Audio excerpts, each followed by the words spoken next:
urgent weather message. The National Weather Service in Cleveland has issued a severe thunderstorm warning for Lake County until 3:45 p.m. Eastern Daylight Time.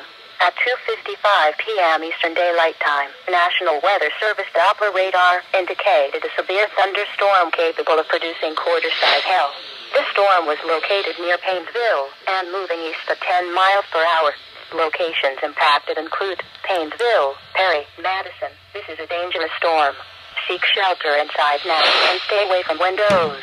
Repeating, a severe thunderstorm warning has been issued until 3:45 p.m. Eastern Daylight Time for the following county: Lake Ohio,